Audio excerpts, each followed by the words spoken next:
강주영 씨는 어떻게 해서 탈북을 결심하시게 되셨어요? 이제 제가 12살 때 아버지는 일 때문에 청진에 나가 있었고 엄마는 그냥 온성에 계셨어요.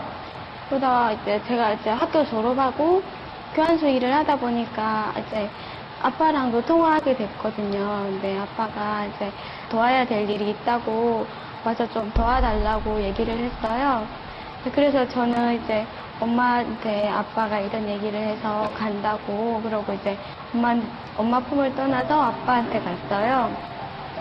아빠한테 가서 이제 좀 이제 아빠 할 일 도와드리고 그리고 다시 저는 엄마 집으로 가야 되잖아요.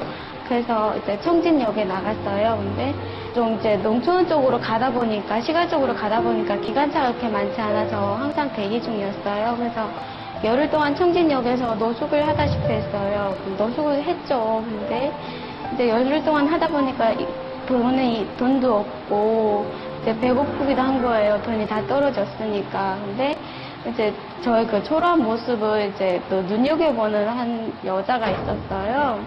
근데 그분이 저한테 다가와서 자기랑 가면 돈을 벌 수 있다고 그러는 거예요. 그래서 처음에는 모르는 사람이니까 제가 거절을 했어요. 싫다고 안 간다고 이렇게 얘기를 하다가 또 이제 하루 이틀 지나니까 배고프잖아요. 그래서 이제 이 사람 따라서 중국이 어딜 가는지도 모르지만 돈 벌러나 한번 가보자 하고 이제 가겠다고 해서 만났어요. 그리고 이제 청진역에는 공중전화가 있거든요.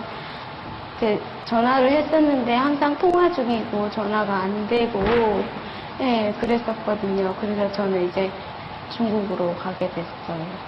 한 번에 넘어왔어요, 중국에. 네, 중국에 한 번에 곧바로 넘어왔어요. 한국으로 오게 된 거예요? 아니요, 저도 인신매매 당했거든요. 어디로, 어떤 곳에? 제가 21살 때였어요. 근데 이제 이분이 저를 차 태우고 어디 가는 거예요. 그래서 어디 가는가 보다 하고 갔는데 어떤 집에 내려놓고 갔어요. 그래서 이제 그분이 없어지니까 저는 이제 어떡하지 막 이러다가 그러니까 내가 왜 여기로 왔는지 어떻게 된 건지도 몰랐었거든요. 근데 이제 저는 그 다음엔 이제 제가 대화할 사람이 없으니까 황당해서 그냥 울기만 했었어요. 한 달 동안.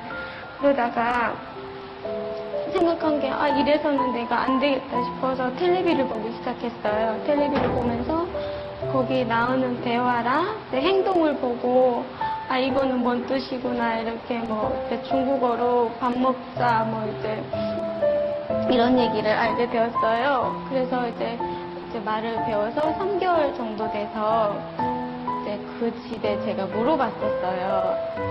내가 어떻게 여기를 왔는지 왜 오게 되었는지 물어봤더니 제가 팔려왔다는 거예요. 저를 샀다고. 그러면서 저를 왜 샀냐고 그랬더니 그 집에 이제 아들이 있었거든요. 근데 이제 장가 못 간 아들이 있었어요. 이제 그 사람한테 팔려간 거라고. 내가 팔렸다는 얘기를 들었을 때 어땠어요, 기분이? 충격이었죠. 제가 그렇게 되면 이제 사람이 아닌 상품으로 팔려간 거잖아요.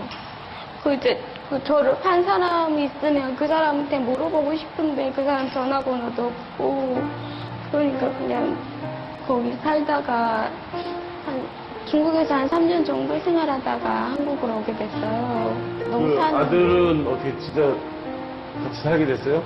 싫다고 안 산다고 막 이렇게 해가지고 그 사람하고는 결국 안 살고 나오게 됐죠.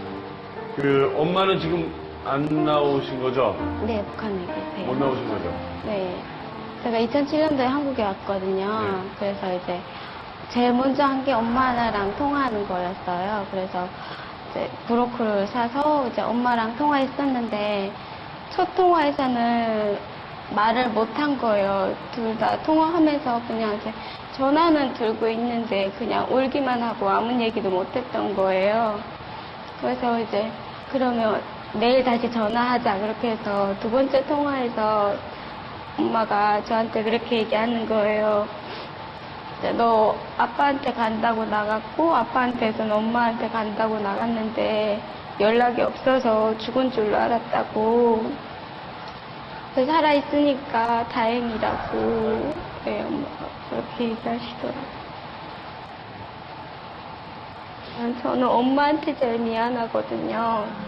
겨울에 북한은 추우니까 엄마한테 목도리 사달라고 막 졸랐었어요. 그랬더니 엄마가 하려는 장마당에 가자고 그래서 이제 같이 나갔었는데 저는 이제 그 목도리를 보면서 예쁜 게 있으니까 엄마 보고 이거 사달라고 그래서 예쁜 걸 샀어요. 근데 엄마가 알았다고 이렇게 사시는 거예요. 사고 이제 집에 돌아왔는데 나중에 돼서야 알게 됐어요. 그 엄마가 장마당에 갈 때 엄마 거랑 저랑 목도리 2개 사려고 갔었는데 제가 철이 없어서 예쁜 거 하겠다고 엄마는 목도리를 못 샀거든요.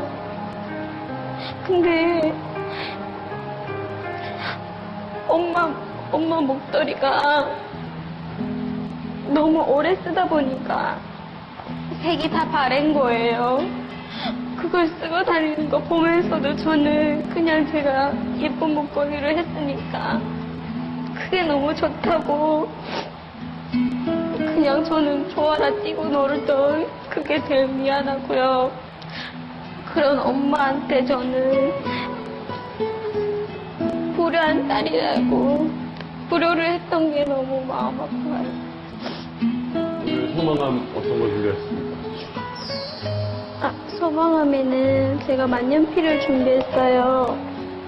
근데 만년필을 준비하게 된 거는 엄마가 약사였어요. 근데 이제 약사다 보니까 이제 글을 쓰게 되는 일이 많았었는데 제가 뭐 해달라고 하면 그걸 사줘야 되고 또 학교에서 뭐 내라고 하면 그거 무조건 빨리 내야 되고 막 이러니까 정작 본인 거는 아무것도 사서 쓰지 않은 거예요. 이제 나중에 엄마랑 만났을 때는 엄마가 약사가 아닐지 모르지만 그래도 꼭 필요한 게 만년필이어서 만년필을 준비했어요.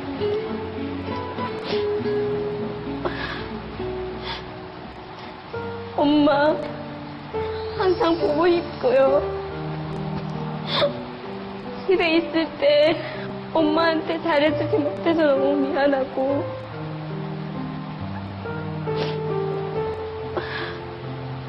나중에 만날 때 꼭 엄마가 이 만년필 받고 행복해하는 모습을 보고 싶어요. 엄마 저 키워주셔서 감사합니다. 사랑합니다.